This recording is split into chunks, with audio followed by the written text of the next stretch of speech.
Happy Monday! Hello, everybody.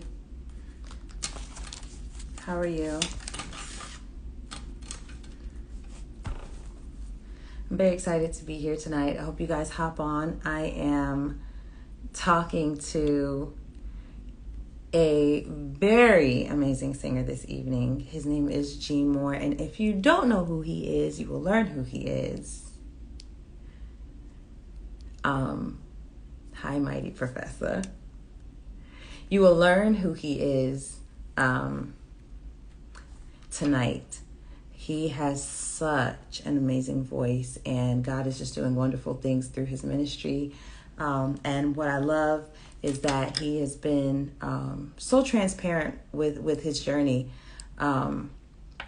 which many times is very difficult to do because you leave yourself really vulnerable to critique and, all kinds of things. And so, hi, Sean Bigby. How are you, my friend? Hello, Isaiah. Sean, I have to do one of these with you. Hello.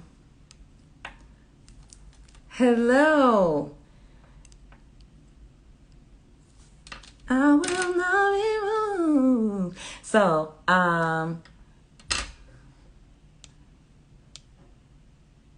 I'm doing good. Tired as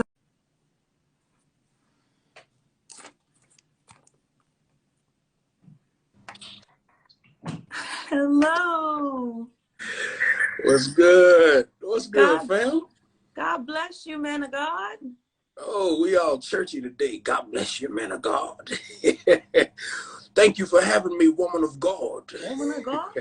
Yes, sir. Yes, sir. Yes, sir. No, hey, real talk. Thank you for having me on the show. I've actually followed you for a minute, and I'm just honored to be on your show. Real talk. You lying. No, for real. I looked at the interview that you did with Wendy a little while ago, and I've just been following your journey, and I've heard your name quite a few times, and it just seems like God and the universe just put things together at the perfect time. So, man, this is going to be fun. It's going to be real fun. I have actually wanted to interview you for a long time, and I was just too afraid to ask. Why? I don't know. No, who wants to hear no? No, I'm one of those dudes that I wouldn't say no unless like either I'm in an ambulance or I'm like on another side of the world and I ain't got no phone reception. Like I'm that dude. I really try to honor my word. So I got to give a shout out to some of my people. Sean Bigby, I saw you, man. What's up, bro? Yeah. So I have to start. There's a few things that strike me about you. Your voice is striking, right? It's like remarkable. And then it finally dawned on me. It's like Donny Hathaway gave you his voice. Wow. It's like he said, I gotta go, but I gotta give this to somebody. Wow. I mean, it's like that level of perfection. I literally stopped listening to your music for a second just to play a Donny Hathaway track. And I'm like, am I tripping or does he sound just like Donny? Like, oh my God. Well, so here's the funny thing about that. Donny is actually one of my favorite singers. Anyone that knows me knows that Donny Hathaway and Stevie Wonder are two of my favorite male singers on the planet forever. And I've listened to Donny for so long, but however, I don't even hear the influences that everyone else hears because I hear that all the time. You sound like Donny. Listen, if I really felt like I sound like Donny Hathaway, like thank you, Jesus, thank you. But I don't even get that. But that's definitely an honor. There's a clarity. There's a clarity to your tone, and it's not the style because Sean was just saying way more agility, right? So it's like you're obviously 21st century, with your approach. There's just a lot more vocal freedom, and you make a lot more modern choices than he would have because he was in the 70s type of thing. Right. But I mean, just as far as gosh, why am I losing my words right now? But just as far as legato, the smooth connectedness of the voice, the support that you have, the way that it rings, like there's this huskiness and this clarity. You have a little more clarity than he does, but there you still can like exhibit this huskiness when your voice, I'm sorry, this is what I do, I'm so sorry. But when your voice gets I guess you would say closer to like the third octave, there's a huskiness there that is like eerily similar to Donnie. Oh, hey, any huskiness that you may hear, trust me, I got it from years of screaming in church. Church will do that. Yeah, ain't he all right? I mean, man, listen. It'll do that to you. But here's what's crazy. Here's what's crazy. I don't even really like the huskiness. You know, I hear like some of the younger singers now on Instagram. Like, listen, man, these young folks are killing on Instagram. Like, you can't even throw a rock far enough without hitting a phenomenal singer. And just the clarity and the resonance in their voice. Now, I don't know if it has anything to do with age, because, you know, when I was around 15, my voice used to be clear like that too. But, you know, man, if I can recapture some of that clarity, man, it'll be great. Yeah, your voice is amazing, and I'm not trying to be funny, but if that's what you really want to do, you're talking to the right one. No, for real. Hey, teach me. Listen, I'm never too proud to ask for lessons. Like, real talk. Like I need the proper way of learning how to preserve my instrument. Like by the time I'm 70 years old, I still want to sound like I'm around 30 or 35. Real talk. Yes. Yeah. I just want to tell you again, you are really talking to the right one. Okay. Yes, all right. I love it. I love that that's what you want to do, because that's, like you said, that's what's conducive to a healthy voice, and you're so close. You're really there. But so can I ask you a question? Yes, sir. So does that mean that I have to stop taking apple cider vinegar shots early in the morning? Because I take those shots right before I work out, because it helps to like burn the fat, and it helps with digestion. But on the flip side of the coin, I heard that, you know, it's a lot of acid in it, and I don't know if I'm doing more damage to my voice than I am, you know, helping my voice.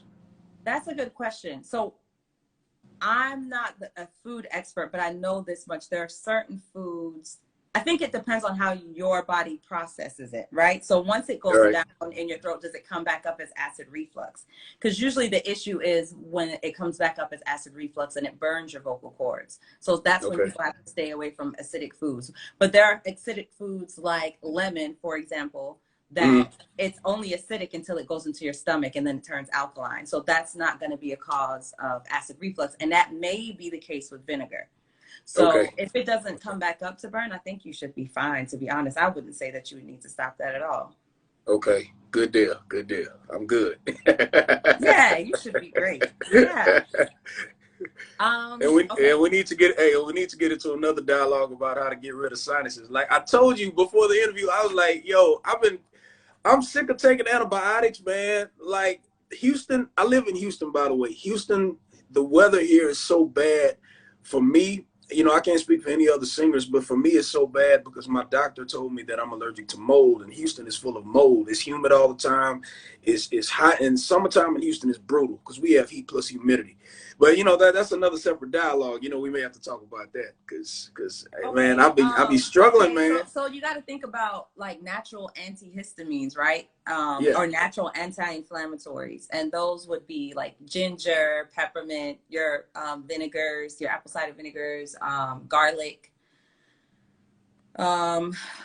manuka honey. The stuff that's like straight from New Zealand, that's like $70 for like a 2-ounce bottle or something like that. Right. I think you should try to get all of those anti-inflammatory herbal things together so that you can kind of, you know, get that swelling down and move all of that. Do you have like post-nasal drip and all that? Man, yeah. That will clear all of that out.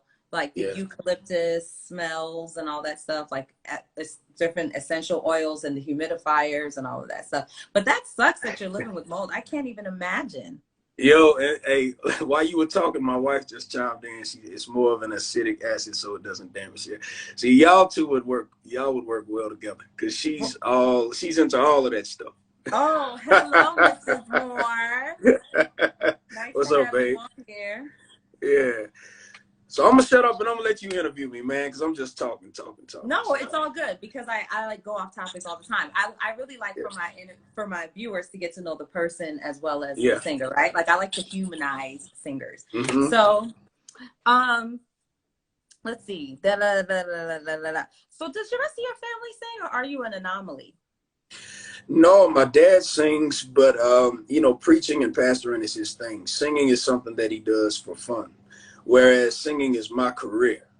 So, you know, that's really the only difference between me and the rest of my family. But we do have singers in my family, more so on my dad's side than on my mom's side. Yeah. Okay. So my next question is, you know, it's always people ask me like, oh, if I wasn't, you know, singing or teaching singing, what would I do? And it would be Spanish, probably teaching Spanish or doing Spanish business or something like that. You actually have degrees in broadcast. Huh. You actually have degrees in broadcast. Say it one more time. I'm clowning. I'm being silly. I said you actually have degrees in broadcast. I do. I have a major in, I have a degree in radio and television. And my major was radio and television, and my minor was advertising. So, you know, I actually wanted to do that after I graduated. You know, singing was really, I wouldn't even just say it was a hobby. It was definitely a part of my life, but it was nothing that I tried to pursue as a full-time career. So, you know, what a lot of people don't know about me is that I've been in the gospel industry for at least 15 to 20 years before I released my first record. So I started when I was around 19 years old. My first professional background singing gig was with Kim Burrell. It went from there to doing spot dates with Israel Houghton. The longest stint that I had as a background singer was with Kirk Franklin. I started singing with Kirk in 2009. And so now here's the funny thing. I actually started singing with Kirk as an alternate. I came in to do fill-in dates for Isaac Caree because Isaac at the time had just did his debut CD. So he could hardly make any of the dates. So they were like, well, just bring Gene in whenever Isaac can't do it. Well, Isaac's CD did so good and he could hardly, you know, make the dates. And so, you know, what started off as like 1 or 2 gigs turned into a 7-year run with Kirk. So, you know, before I started as an artist, I got my education, for lack of better words. I got my education just sitting back in the background and watching the greats and how they were able to go on stage and command the audience and take ownership of their stage. So, yeah, my boy Sean Bigby said, yes, sir. I sung with Gary Mays. Gary Mays, he's a phenomenal artist here in Houston. I started doing that when I was around 16 years old. So, yeah. So what advice do you have? First of all, that's an amazing story. And thank you for answering like 3 or 4 questions in one. So,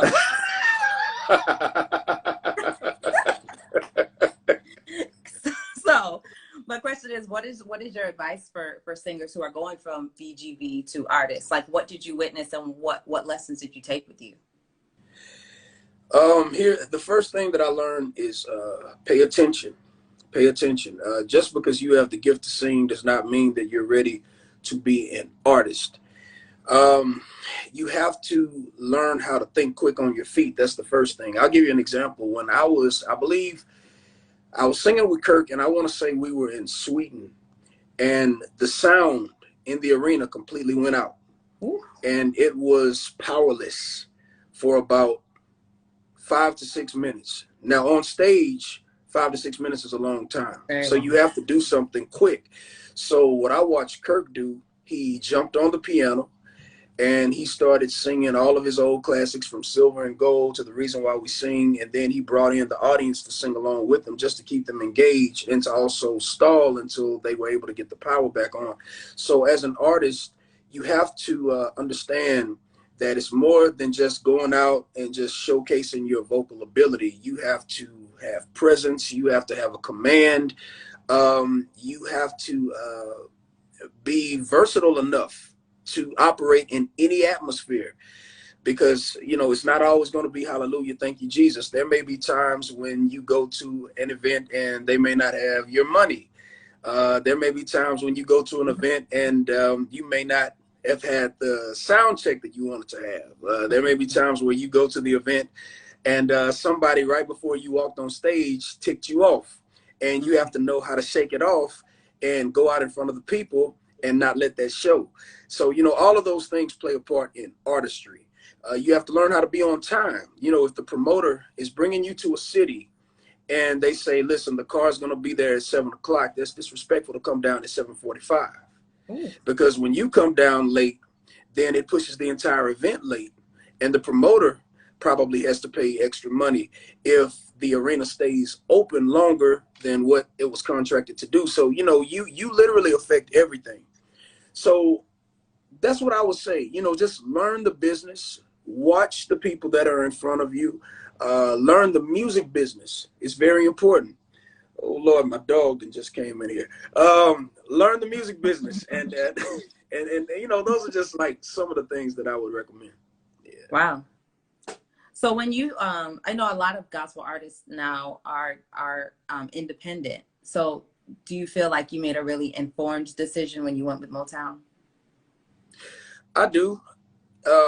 You know, it's pros and cons to a label versus being an independent. You know, you can definitely be successful now as an independent. Look at Toby Nwigwe. Yeah, you familiar with Toby, right? Yeah, absolutely. Yeah, I mean, everybody knows Toby. And I remember when Toby was really just getting his thing off the ground. No record label, no elaborate rollouts. It was just all him, his wife, his team, and, you know, his creative genius.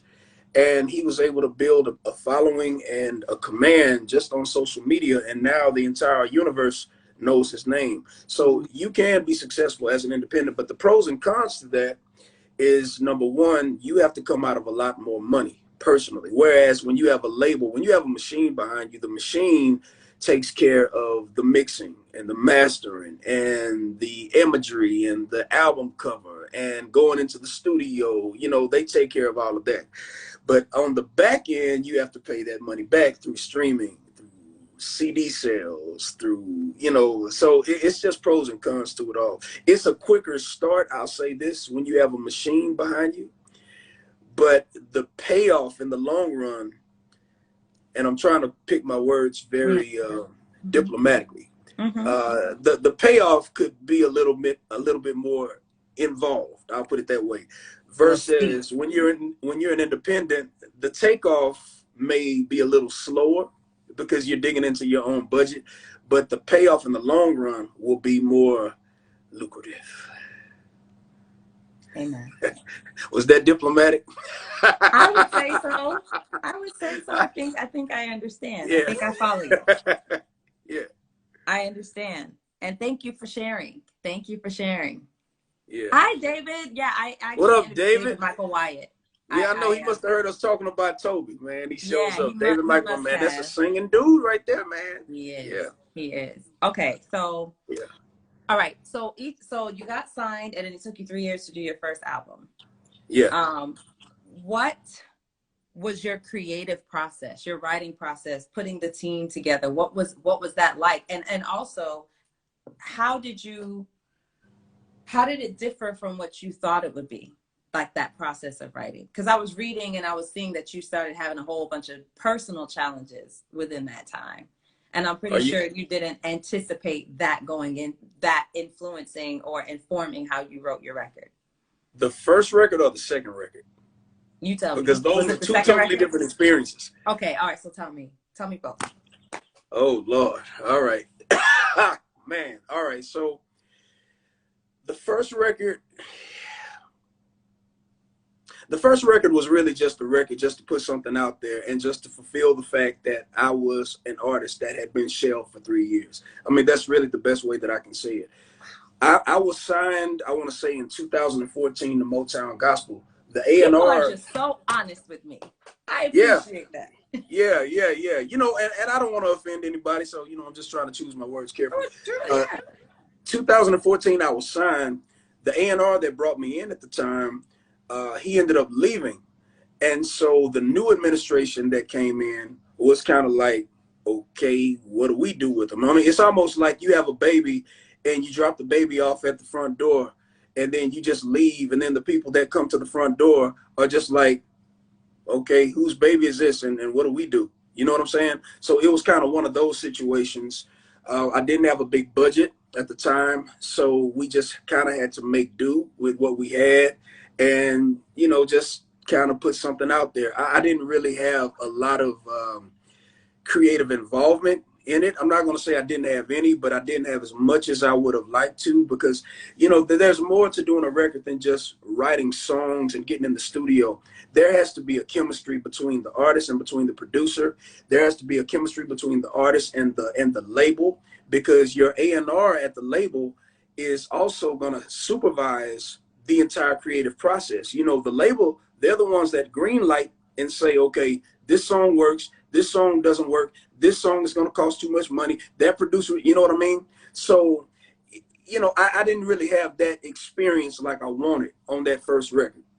So I'm not saying the first record was horrible, but it just wasn't one of my personal favorites, if I can be honest. I will say the first record, you know, it earned me my first Stellar Award nomination. I mean, you know, that was cool. But but I would say moving to the second record, Tunnel Vision, that's my baby. You know, that's the one that I spent more time thinking about, cultivating, being more intentional about the theme of the record, the songs that will encompass that theme, picking the right writers to match with the right tracks, because you can have dope tracks but weird lyrics and the song is garbage. And then you can have a whack track with great lyrics and the song is garbage. So, you know, you have to get a dope track and you have to find the right writer that can match the energy of that track. So I had to do all of that. I had more room to give input, you know, because by that time, myself and the A&R at the label, we had built enough rapport and enough trust with each other to where I was able to say, okay, is that how you feel? All right, I trust you. She would tell me, okay, Gene, do you feel strong about this? Yeah, I do. Okay, I trust you. You know, so I think that Tunnel Vision expressed, and it also manifested, a very, very happy marriage. Thank God I got my first Grammy nomination with that record. So yeah, Tunnel Vision is definitely my baby. The record is old now. And so, you know, you may hear a third record coming up pretty soon from me. It's old. It's 2019, ain't it? Well, we're in 2021, so here's another thing. 2019 was yesterday. Okay, so okay, so check it out. Let's go back to what you were saying about independent versus label. The thing with the labels survive on revenue, and they also operate according to deadlines. So normally a record is in a cycle at the label for about 2 years, unless the record is like a gigantic hit. Like it would have to be something like a Tasha Cobb's Break Every Chain or Marvin Sapp Never Would Have Made It. It would have to be like on that level. But if it wasn't quite on that level, they will give you about maybe 2 years to work the record. Then it's like, all right, let's go in the studio and it's time to record something else. Because yeah, the streams are starting to go down. The demand is starting to go down. So we have to do something so that we can raise things back up. However, when you're independent, you can pretty much control your own narrative. So, you know, yeah. Can I just say, I liked The Future. I love Tunnel Vision. Thank you. Tunnel Vision, it like you said, I felt like I understood you as an artist. There was a chemistry there, and there was is the word synergy? Yeah. From one song to the next, it just felt like the same person, just different inflections of the same person. And that is the importance of sequencing. Let's go back to being an artist. We were talking about what does it take to be an artist. As an artist, okay, I'm glad I thought about this. My sequencing, in my opinion, was far greater on Tunnel Vision versus The Future. Why? Because I didn't understand the importance of sequence on The Future. I just said, yo, this song sounds good. Let's make this #1. The very first song on The Future is the title cut, The Future. Now, musicians and singers may appreciate it, but the average consumer couldn't understand it because it was in 7 beat. Okay. Giving us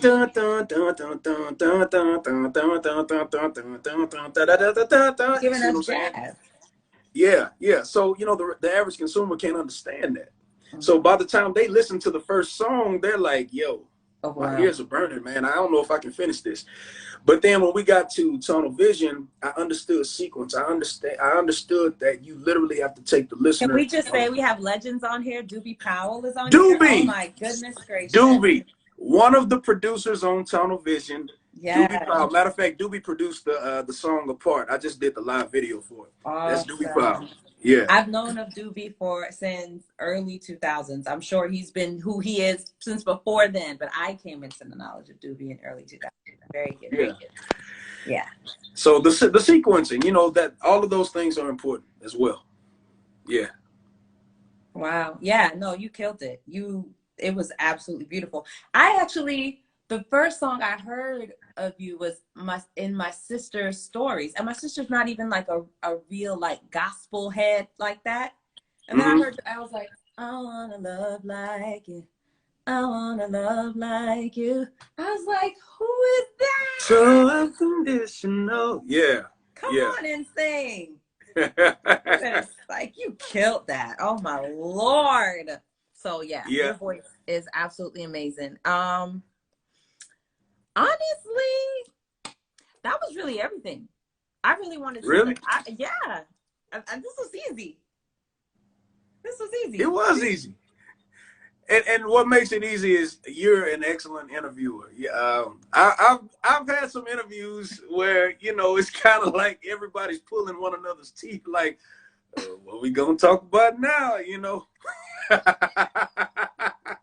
No, much love to you. Do you pronounce your name? That means a lot to me from a journalism major. That's saying a lot. So thank you. You pronounce your name Dileesa or Dileesa? Ooh, Dileesa.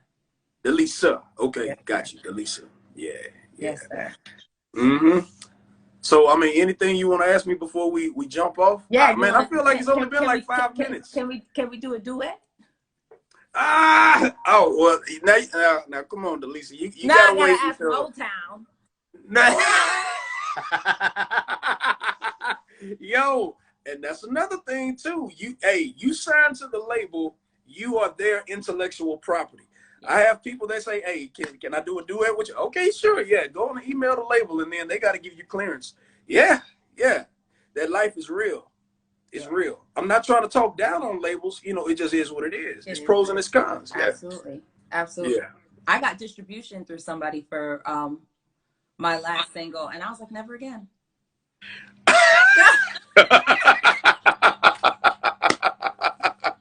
Hated it. It wasn't that bad, I'm sure. I'm sure it couldn't have been that bad, right? I just didn't even like the fact that I uploaded it to YouTube and it said this is owned by somebody else. I was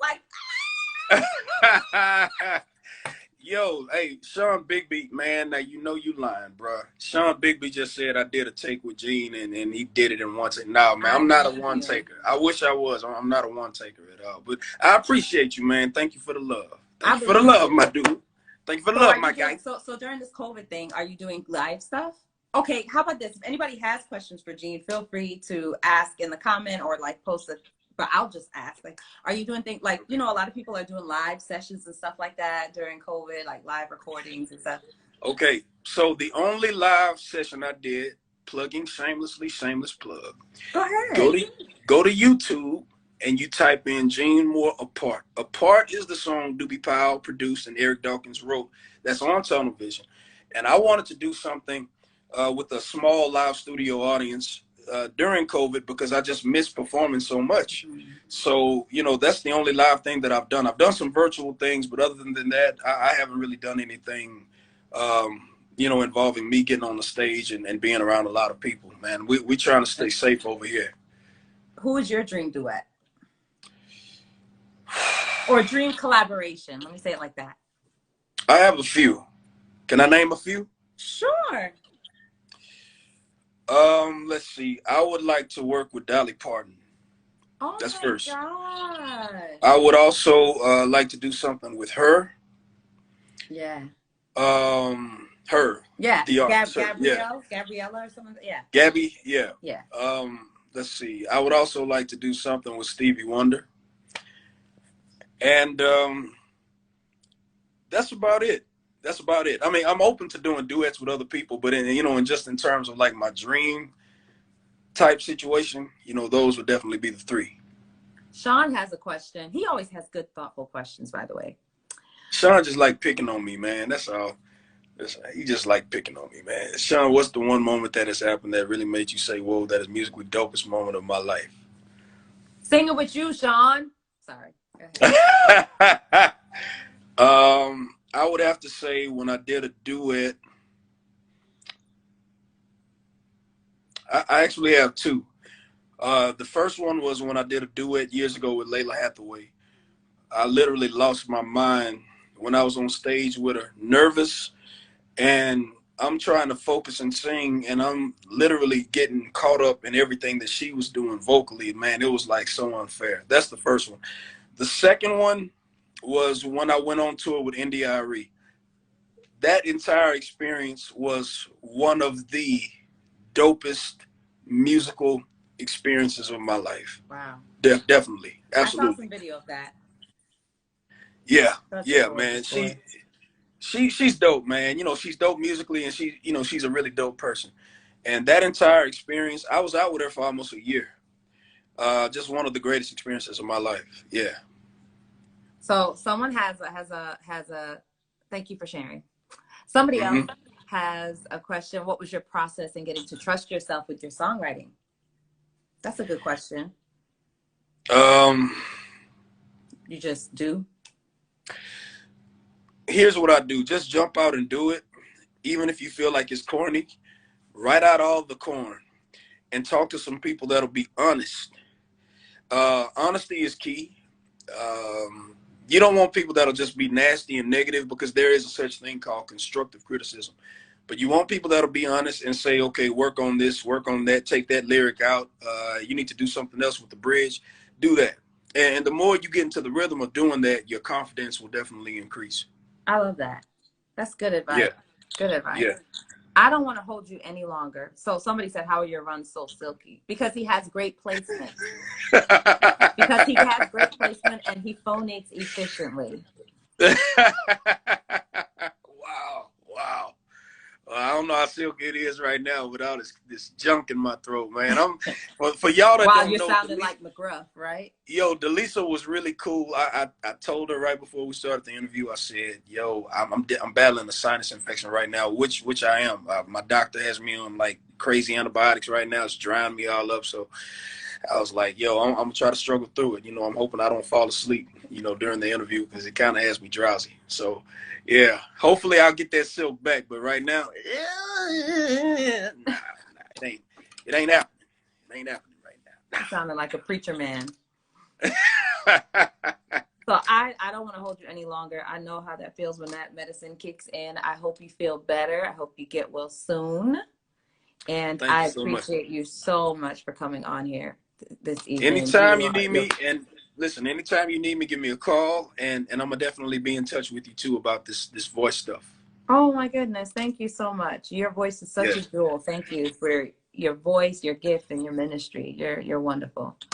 Thank you, Dileesa. God bless you. God bless you too. Bye. All right, take it easy.